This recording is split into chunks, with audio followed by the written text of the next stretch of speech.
Welcome to A Woman's Strength, empowering stories from struggles to triumph. I'm Rosita, your host, fellow warrior, and advocate for resilience and empowerment. Through this podcast, we share authentic stories of women who have faced adversity and emerged as living testimonies of strength. Their stories will inspire you to break free from limitations, embrace your authenticity, and rise above the challenges life throws your way. Together, let's discover the strength within us and create a community of empowered women who support and uplift one another. Join me every second and fourth Friday at 12:30 p.m. Pacific on Facebook as we uncover the keys to resilience, self-discovery, and integrating faith with personal growth. A woman's strength begins now. Hey everybody, welcome and thank you for joining A Woman's Strength, empowering stories from struggle to triumph. Not to stay in the struggle, but you still got to deal with it, and then you can move to triumph. It's so amazing. In this podcast, we're going to have women who have been through it, different types of struggles. They'll share how they overcame and thrived through the situation. Now, here's the important part. When we share our stories, it always helps another woman out because at some point we're going to feel down. We're going to feel lost. That's just how life is.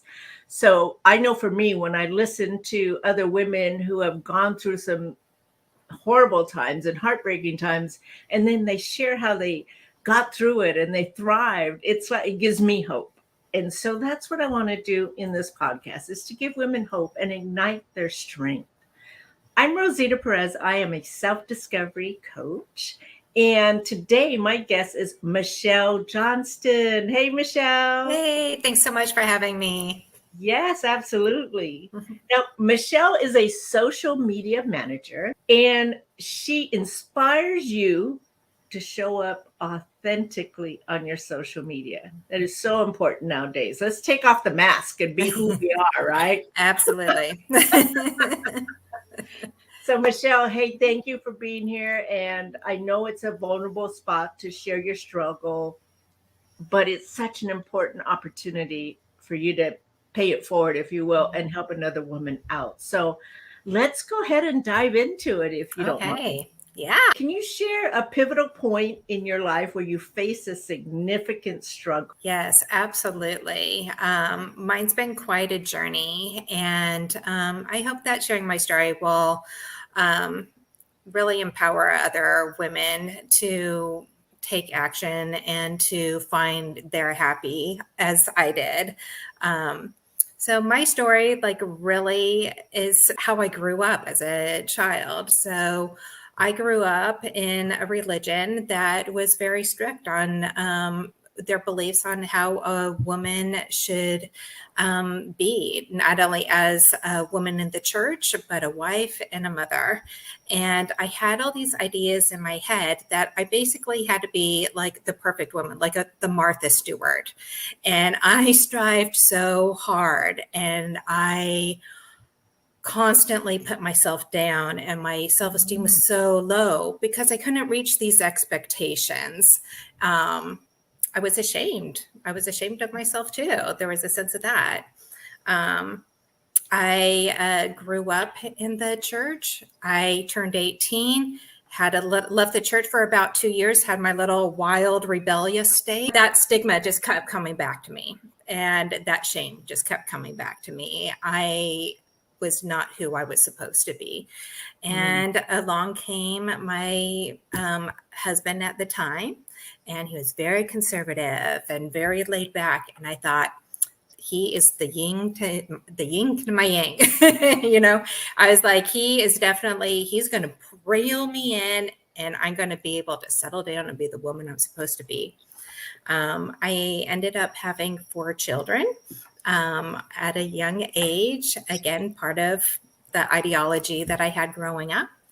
And I did everything I possibly could to be the best mom and the wife that I could be according to the church.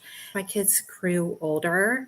I started rediscovering myself. I started finding new hobbies that weren't making crafts all day long and cleaning up glitter, baking fresh bread. I started rediscovering myself.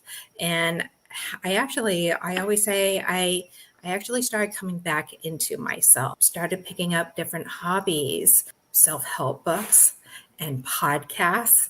And I just couldn't get enough of the self-discovery, the self-help, the self-improvement, and really getting to know myself. So let me ask you, you said that there was this shame and the stigma of this idea of who you were supposed to be.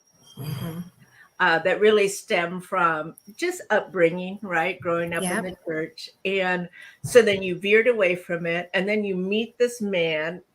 Did you think, in retrospect, I'm sure you didn't think this at the time, but in retrospect, did you think like he's going to be able to help me measure up to what I was supposed to be? Yes, absolutely. Okay. That is exactly what happened. I thought he was going to chill me, the heck out. I'm going to stop being the wild redhead. And I'm going to be able to level up and be, I'm going to be able to fit into that mold. Interesting, because that self-doubt, I'm going to say that the self-doubt and the shame, because that's part of self-doubt, that just kept following you, even though you didn't realize it. I mean, I know I didn't realize it. Yeah. Right? So you marry a man who will help you level up into this idea of what you were supposed to be. And then in that process, where do you think that self-doubt came in? Because then you jumped into, I started discovering myself. So what happened in between that took you from this, I got to measure up and be who I'm supposed to be, to, nope, I'm going to learn who I am? Yes. What happened in between here? I know I skipped the motherhood years, and all of a sudden they were teenagers. They went from babies to teenagers. That's what it seems like a lot of time. Yeah, because you're so into raising kids and that's like your sole focus. Honestly, a pivotal moment for me. I'm going to say this, but I know I'm not the only one that feels this way. Right. I hated Mother's Day. For me, Mother's Day was a day that pointed out all my shortcomings. And a pivotal moment for me was, probably when my oldest was around 10 years old, sitting in the congregation, celebrating Mother's Day. And I was sitting in the pew crying because I was going through my head all the shortcomings as a mother. And that was really the moment where I was like, something's got to change. Like, I'm not a bad person. Yeah. So why am I sitting in a pew crying because I'm not the perfect mother? And I was like, something needs to change. So that, in retrospect, thinking back, that was a pivotal moment in how I started transitioning into finding myself and what made me happy. That's interesting, because perfection is a big part of being self-doubt, right? Yes. Nobody's ever going to be perfect. That's it's just not going to happen. Right. But we grow up with that stigma, right? Of, okay, I got to be perfect. I got to be the right wife. I got to be this. And all the while ignoring and really just not paying any attention to self. Dropping to the bottom of the totem pole. Dropping to the bottom of the totem pole. And I still catch myself doing it and not prioritizing myself. But it's very easy, I think, as a woman in general, whether you're a wife, mother or not, we just by nature prioritize ourselves less. Now, can you share with me, as a mom, because being a mom of 4, bless your heart, I had one. I couldn't even imagine being a mom of 4. But where in that journey of being a mom to four small kids, every so often the self-doubt creeps in, the negative self-talk, all that. So what was it through the years before you hit your breaking point that you would hear that would just keep that self-doubt alive? Oh, basically going to church, as horrible as that sounds, because every week we were getting lessons on how we were supposed to be, how we were supposed to be raising our family. So every Sunday I would get, what's the word? Like it would be reaffirmed to me, my shortcomings. Yeah. And so interesting that you went back to church. Yeah. Well, because I needed to go to church for my family's salvation. And that's where the self-doubt still creeps into this day. Yeah. Yeah. Because you just stirred it up. I did. Right. The self-doubt. You just stirred it up and re-triggered yourself, but not really faced it and dealt with it. Mm-hmm. Right. We keep pushing stuff down. Gosh, yes. Yes, we do. Another thing that women are excellent at. Yeah, we're great at that because Yeah. we have so much to do. We got to take care of the kids. We got to take care of the husband. Nothing wrong with that. I'm not saying anything's wrong with that. Yeah.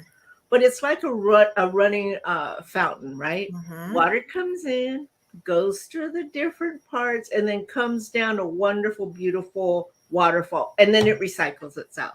Yep. And I think that's what we miss as women is we forget to replenish that. Mm-hmm. And when we give them an empty spot, it's going to show. Yes. But when we take care of ourselves and have that love for ourselves and within, then it's a whole different, we show up totally different in our giving, in our interactions, in our love. Yes, absolutely. So it sounds like that was your pivotal point. You were like, wait, hold on. Why am I crying? Yeah. Why am I going through all this? So take me from there. What happened? Yeah. So I've always had an interest in digging deeper within myself. Why am I feeling this way? Being really in tune with myself. So that's really when I started seeking self-help, anything. Difficult to read when you have a gazillion children. So I'd be listening to podcasts, any type of inspiration, anything that I was grasping for straws, really, I needed someone to validate the way I was feeling. Yeah. And I wasn't going to get it from the church. And I wasn't talking to my husband about it at the time too, because he'd think I was out of my mind. So I was just listening for any type of inspiration, any type of validation from women, which I love this podcast because you're like giving that platform for us to do that for other women, like to validate that your feelings are real. And what you're going through and your struggles are for real. And I so desperately needed that. So that's really when I started on my self-help journey and just like listening for anything and trying to get more in tune with myself and discover what made me happy, what was going to light my soul on fire. Yeah. And so share with me like one of your ahas, because I get what you're saying. You're like so thirsty. You don't want to be in this spot anymore. Yes. I mean, like the coat doesn't fit well anymore. Doesn't fit well anymore. Well, so actually my big aha moment was after the birth of my fourth child. So he was born 6 weeks early due to high blood pressure. And I could not get my blood pressure to come down for the life of me. And I ended up being a bit overweight and pre-diabetic. And I tried all the diets and all the things to get to a good place. And I just couldn't reel it all in. So I actually started working out. And that was like my big aha moment. And I could carve out this hour, and go to the gym. And it was all of a sudden time to take care of me again. It was all of a sudden, it was like my therapy. I could listen to whatever music. I could process. I was always processing things. At the very base of it, it was time for me to take care of me, where I hadn't done that, like basically my entire life. And so that was the big aha, the big shift was me determined to not have a stroke and not be able to be there for my children. So the medical aha, and then taking that time back for me and to get healthy so I could be there for my family, and ultimately became my passion and my therapy. Isn't that something when we go through it? And as tough as it is not easy to leave the old woman behind. Mm-hmm. No, it's not. We know the pitfalls. We know how to jump over this and that, right? It's very comfortable. But I always say that we're at a fork of the road, right? So we can stay in the mess that we're in, but we don't really like the results we've been getting, and it doesn't serve us anymore, right? Or we can grow, and both roads have pain. But at least when you decide to grow, and you got to unpack a lot of that stuff, and a lot, of course, comes from childhood. Yeah. When we take the opportunity to learn who we are, then there's light at the end of the tunnel. And we become so much more of who we're supposed to be. Then, it's like just taking off layers of unwanted clothes that just don't fit anymore, don't look right. And it sounded like you had that opportunity when you had the aha, like, wow, this feels good to have some time for me. But then how did that transition? Because then as you get more, it kind of becomes addictive. Yes. As you get more. Yes. Then you have to kind of, your husband starts noticing. Your kids start noticing. Your friends, like, how come you're not the same? What's going on? So you have to, where did you find the strength to say, okay, I need to make this shift? It got to the point where I was putting my kids to bed, and then I'd go to the gym after I put the kids to bed, because I was always, let's be honest, I was exhausted in the morning, but, but you're right. It became addictive to me. I needed to have that time, and it was a non-negotiable. I would get right out, mad about it if someone infringed on my time, because it became so incredibly precious to me. So people did start noticing a difference, and with my physical appearance for sure. So a big shift, which really entered me into my struggles, was that I decided to do a fitness competition. So I had a goal and it kept me focused. And I did this fitness competition. I didn't share with anyone because I didn't want any negative feedback. And after this competition, my husband and I had a heart-to-heart, and everything changed in our marriage. He wondered where he stood. He thought I was going to leave him for a bodybuilder. All these things. And I was like, I'm just a different shell. I'm the same on the inside. There's been amazing positive changes, but I'm the same.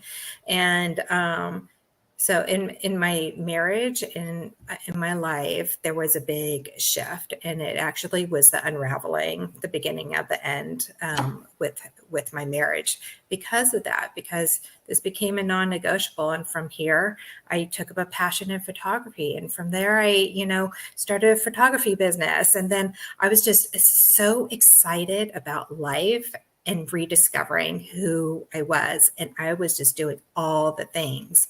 I wasn't neglecting my family at all. I would find the time, but it was quite the strain in my marriage. First of all, Michele, bravo that you stood up for you. Because I think that even going back to childhood, I know for me, I didn't stand up for me. Yeah. And I just let that be okay. We teach people how to treat us by how we let it be okay, whatever it is, right? So bravo for standing up for yourself and making that a non-negotiable. People that we end up marrying, they're used to this version of who they married. But in marriage, you grow. Yeah. So, there should be some flexibility, but some people, it's just too much. And then you don't feed his deficiency anymore, and vice versa, right? Yes. You're becoming healthy, but the marriage isn't healthy. I'm going to put it like that. So I totally get it. What did your kids say when you started to change a bit? Because I'm sure they noticed that too. Yeah, they did. Because they were younger at the time, kids adapt so well. So they knew that mom was taking care of herself. This was something that was important to mom, and they just rolled with it. They were totally good with it. And funny now that my kids are older, two of my boys come to me for nutrition and workout advice, and I'm meal prepping for my 16-year-old while he's playing baseball. So so I felt like I was being an example to them to like you said, stand up for what's important to you, and it's okay to have non-negotiables in your life, and it's okay to take care of you. Yes. Because what a legacy, what an example that you showed your kids, right? Because that is generational.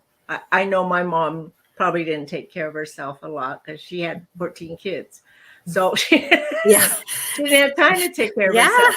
But, the legacy she passed to me was strength and the tenacity that you can get through it.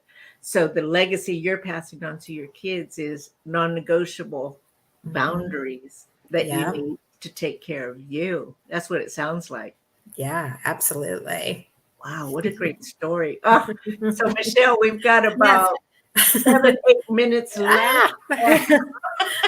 I knew we could talk forever.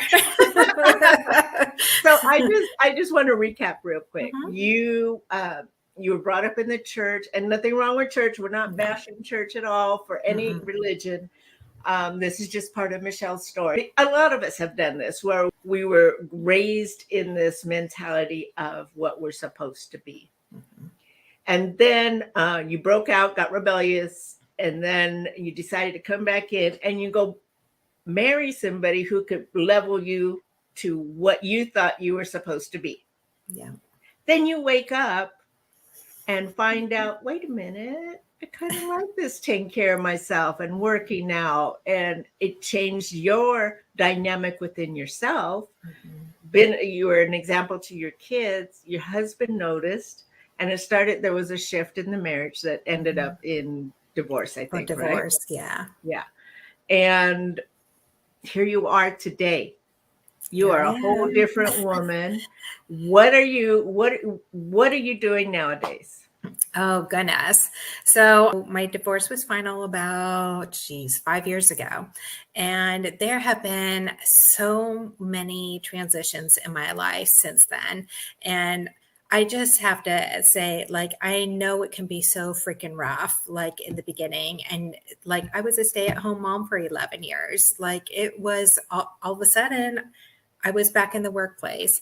And I've continued to discover myself. I've continued to make pivots in my life, and I'm really excited to say, running my own business for a bit. Yes, I'm successful. So to go from a stay-at-home mom to all of a sudden taking care of mortgage to all those financial struggles, and 5 years later, I'm still growing. I'm still freaking evolving, but I own my own business.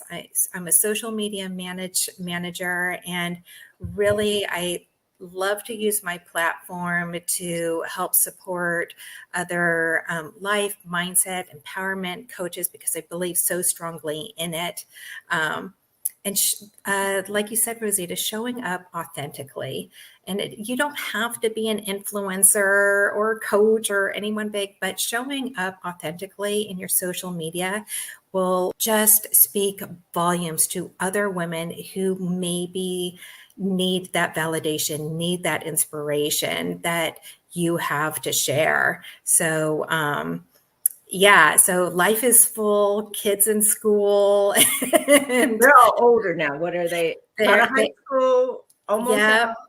I've got, my oldest is 23, son. My daughter is 20. And then I have 16 and 14-year-old boys. Wow. So let me just say, when you look amazing. Thank you. And the difference in I know for me, when I look at pictures when I was really stressed out, didn't know who I was, to what I look like today and just the joy that I have. It's two completely different women. Oh my gosh. Absolutely. I'll go scrolling back through my old Instagram when I was going through all that stuff. And I'm like, oh my gosh, this is the most heartbreaking thing I've ever seen in my life. And then here, like, yeah, we're here, we're living and living life. And it's so freaking amazing. Yes. And congrats on a new marriage, and that's going well. Yes, it's fantastic. Yeah. What advice would you like to leave a woman who is struggling with something and doesn't know where to go or where to start or anything like that? Really, the very basic foundation is really lean into your faith. I can't tell you how many times I felt like the most alone person on the face of the earth, but I knew that God was on my side. And the amount of times I cried and screamed and all the things to him, lean into your faith is the biggest piece of advice I can give. And from there, you will be lifted up and you will make it through it. I promise. God will always have your back. He will never leave you alone, and you will get through this. And baby steps to baby steps. Just find little things every day that bring you happiness. And lastly, give yourself some grace. We're not perfect. Life is freaking hard, but you're going to get through it. So give yourself some grace. Michele, how can people reach you? Let's give you a phone number or email or social media, whatever it is. Yeah. The best way to reach out to me, get a hold of me, is through Instagram. My Instagram handle is at Michele with one L, the VA. So at Michele, the VA. And that's my business platform on social media. That's the best way to reach me. Michele, thank you so much for joining me today and sharing your story and being vulnerable, because I know that is not easy to do for a lot of us. So, but I thank you. And I'm sure that it's going to feed another woman who is going through something, whether it's motherhood or the medical. I'm sure that you are planting a seed to help another woman move out of the darkness into the light. So thank you. Absolutely. My pleasure. So before we close, I want to invite you guys to go to my website, movingforwardforlife.com, and schedule your complimentary clarity call. It's 30 minutes for you, all about you. And we can create a mini plan so that you can move into a life that you truly desire. Because listen, you have the power to choose the trajectory of your life. Just like Michele so beautifully explained her life, she had the power to change it, and she moved into that. Adding faith, integrating faith with practical tools. That's what I'm hearing. I'm not putting those words in Michele's mouth, but that's what I definitely hear. And you have the choice. You have the choice and the power to do this. So just want to leave you with that. Michele, thank you so much. Thank you. We will see you guys next time. Thanks for joining us. Bye.